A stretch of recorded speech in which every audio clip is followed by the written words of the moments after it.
నువ్వు ఒక్కసారి తలకాయ వచ్చి నన్ను చూడు, ఫేస్బుక్, వాట్సాప్, ఇంకేదో చూడు, యూట్యూబ్, ఒక్కసారి తలకాయ వచ్చి చూడు. నీ జీవితం మొత్తంలో నీ తలకాయ ఎప్పుడు చేస్తావు, ఎప్పుడు చూసినా కిందికే ఉంటుంది తలకాయ. అదే ఒక పుస్తకం ఏమంటుందంటే, ఒక్క గంట సేపు నువ్వు తల ఉంచుకొని చదువు, నిన్ను ఆ తర్వాత ఢిల్లీ ఎర్రకోట మీద ఎగురుతున్న జెండాలాగా నేను జీవితాంతం తన ఎత్తేలాగా చేస్తాను.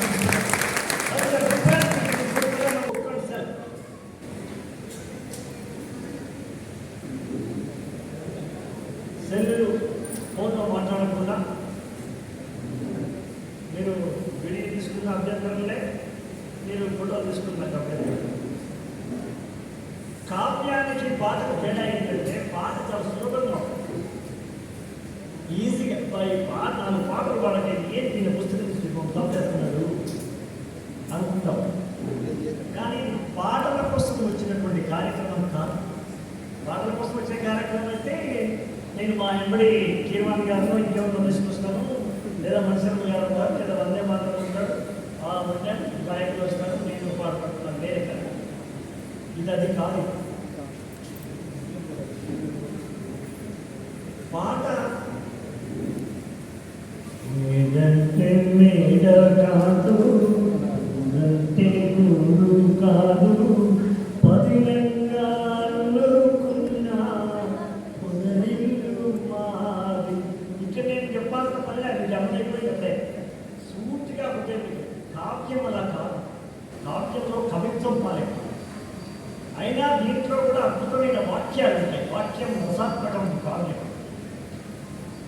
ఒక వాక్యంలో మన హృదయాన్ని కదిలించేటటువంటి మాట వచ్చినప్పుడు మనం చెప్పండి.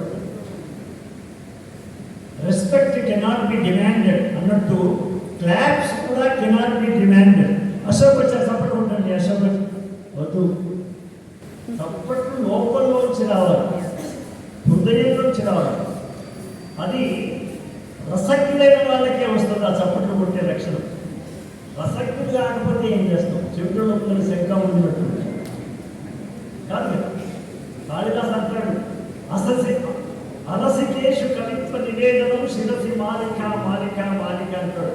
అంటే రసికులు కాని వాళ్ళ ముందర నా కవిత్వం వినిపించే దరిద్రపు రాత నా నుదురు మీద రాయకు రాయకు రాయకు అంటాడు.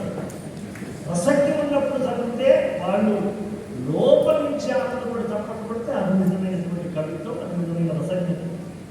నేను అనుకుంటున్నాను, ఏ రోజులో ఉన్న మీరందరూ గొప్ప రసజ్ఞులే అనుకుంటున్నాను. అంటే క్లాప్స్ కెనాట్ బి డిమాండెడ్ కాబట్టి